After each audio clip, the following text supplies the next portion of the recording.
Hey everyone, welcome back to another episode of our English learning podcast. I'm Emma. And I'm Jake. We're so glad you're here. Whether you're walking, cooking, or just chilling, today's episode is going to give you something super valuable. We're talking about something every English learner faces at some point, confidence when speaking. Oh, yeah. It's that moment when someone asks you a simple question like, "How are you?" and suddenly your brain goes blank. Or worse, you know what to say, but your mouth just doesn't follow your brain. That's confidence, or actually the lack of it. So in this episode, we're going to talk about why people struggle with confidence, how to build it slowly, and share some practical tips that actually work. And of course, if you enjoy learning with us, don't forget to like, subscribe, and share this episode with a friend who's also learning English. So let's dive in. Why do people feel so nervous when they speak English? What's holding them back? I think the biggest thing is fear of making mistakes. People are afraid that others will laugh at them or not understand them. Right. And sometimes we forget how normal that fear is.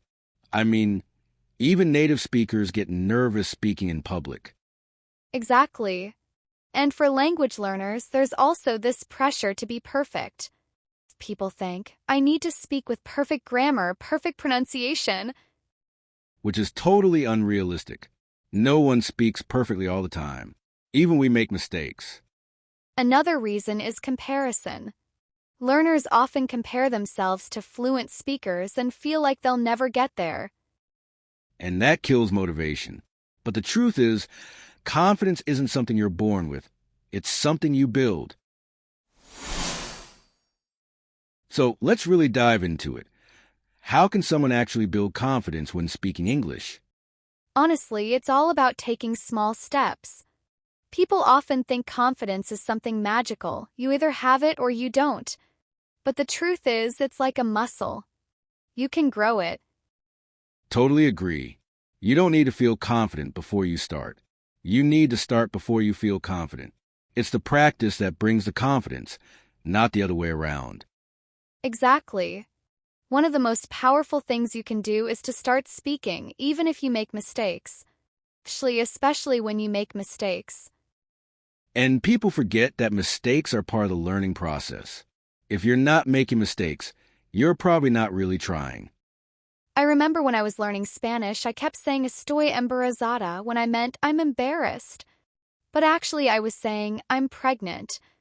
I was so embarrassed, but I never forgot it after that. That's a great example. And the best part? People usually understand that you're learning, and they respect the effort. Another thing that helps is setting small, achievable speaking goals. Like, today I will say one sentence in English to my coworker, or I will introduce myself in English in my next Zoom meeting. Yes, that's so important. Confidence grows with action. The more little wins you get, the stronger you feel. That helps a lot with fluency too, and it builds this feeling of, hey, I can sound natural.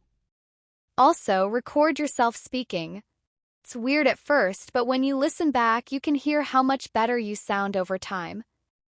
And honestly, most of the time you sound better than you think in your head. We're often our own worst critics. That's true. And here's one more big tip. Surround yourself with English as much as possible. We call it creating an English environment. Watch videos, read books, change your phone language, label things around your house. Anything that keeps your brain in English mode. And don't forget the power of community. Join a speaking group, find a language buddy, or join online forums. Speaking regularly with friendly people makes a huge difference. Yes, because confidence grows when you feel safe and supported. If you're always afraid of being judged, you'll stay silent. So true. Create or find a space where you can practice freely, make mistakes, and grow. And maybe the most important thing? Be kind to yourself. Confidence isn't about being perfect. It's about showing up even when you're nervous. Absolutely.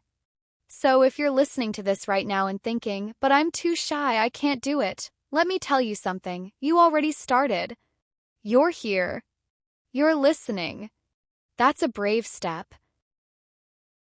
Every time you practice, speak, or even just think in English, you're building confidence. Keep going. You've got this. All right, let's pause and go over a few words and phrases we use today that are useful to know. Yeah, it's a great way to improve vocabulary as you listen. First one, confidence. Confidence means believing in yourself. Like, she speaks English with confidence. It doesn't mean you're perfect, it means you're brave. Next, making mistakes. This means doing something wrong. And in language learning, mistakes are normal. For example, I'm not afraid of making mistakes. Another one, talk to yourself. Yes, it means speaking out loud to practice, like, I talk to myself in English while I cook. Recording yourself. That means using your phone or any device to save your voice. I recorded myself reading a story in English. Safe space. A safe space is a place where you feel comfortable being yourself and making mistakes. My English class is a safe space to practice speaking. Building confidence is a journey, not a destination. Takes time, but every little step counts. Don't wait until you feel confident to speak. Speak until you feel confident. That's it. And hey, what helps you feel more confident when you speak English? Tell us in the comments. And if you like this episode, give us a thumbs up, subscribe, and hit that notification bell so you never miss an episode. Keep learning, keep growing, and remember, your voice matters. See you next time, friends.